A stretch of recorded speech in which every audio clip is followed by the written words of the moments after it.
Okay, so I was going to give you a nice tour of the garden, but yes, I just had an incident and I'm kind of honestly not feeling comfortable being in the yard right now. Oh my gosh. Um, if you have a spider phobia, you might want to look away for a second. I'm just going to walk you over here and show you something. Now would be a good time to look away. Those there. And one. And that one. So those are the two biggest ones.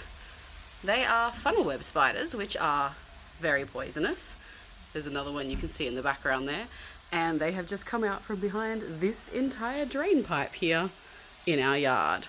The wetness is me just like dousing it with spider killer because they are not okay to have in the yard with the kids around or with me around. I just don't want the spiders there. Not like that. Anyway, right. Now that we're okay again from that episode, oh my gosh, I have never seen funnel webs that big in my life, ever. Okay, here is the rest of the garden. I am currently like drowning this poor little cucumber down here in an attempt to see whether it will come back to life again. It had a leaf the other day, and then we had a hot day, and I didn't water it, and so it's probably gonna die, let's be honest. But anyway, never mind. The lettuces here are going amazingly compared to when I showed you last, which is very exciting. Chives are all hanging in there nicely. My basil is being eaten. So tomorrow, I'm trying not to put chemicals on the garden as much as possible because that's kind of the point, right? But on the other hand, I'm not okay with snails and slugs eating my basil, so I will probably go and get some snail bait to lay down there because we don't have pets and this is supposed to be a cat containment suburb and all that sort of thing, so it should not, and you can see it's behind cages anyway. There is nothing that it should affect and it will keep my basil safe.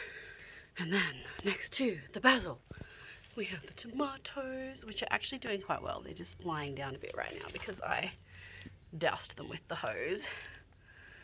So the basil in the middle is doing better where it's getting more sun, obviously. And those little tomatoes are doing really well there. And then more basil, and so on and so forth down the row. So they're doing well. They're doing okay. And then that basil there under the shade is also not doing great.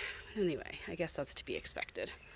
The little baby apricots are coming along nicely, which is very exciting. We even have some new growth on the tree here. Starting to get some colour with all the heat that we've been having. And I finally put some straw over the volunteer potato. I don't know, I'm not sure it's going to do anything because I think I left it too late to put stuff over it, but that's okay. We'll see what happens. My little herb pot is doing well.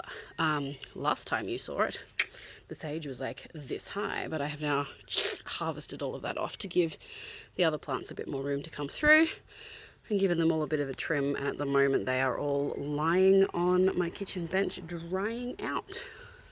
But we can have herbs, which is nice.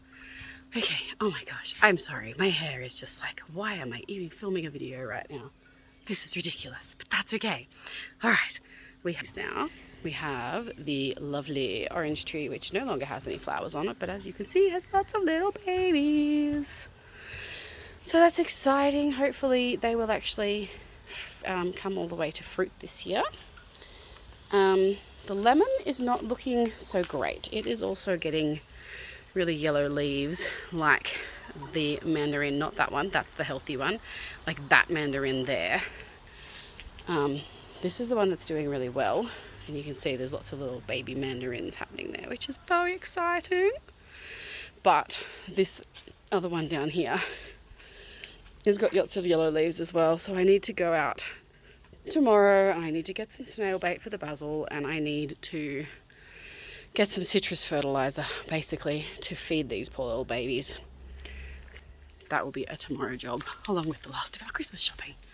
And then the last thing to see is my pot here. And again, the pot here of the silver beet and the garlic chives, which is coming along really well. They were just tidgy-widgy when I planted them, and I thought that, I think it's this one here, that I thought that I might lose when I transplanted it, but as you can see, it's actually, hang on, let me angle that right there. You can see the leaves are coming on quite well, and it's got some new leaves coming through there too. So I think they're all going to be okay. That one looks a bit sad now, but that's because I accidentally flooded the pot when I was dealing with the spiders. So, you know, they'll be right. So yes, so that is the garden this week.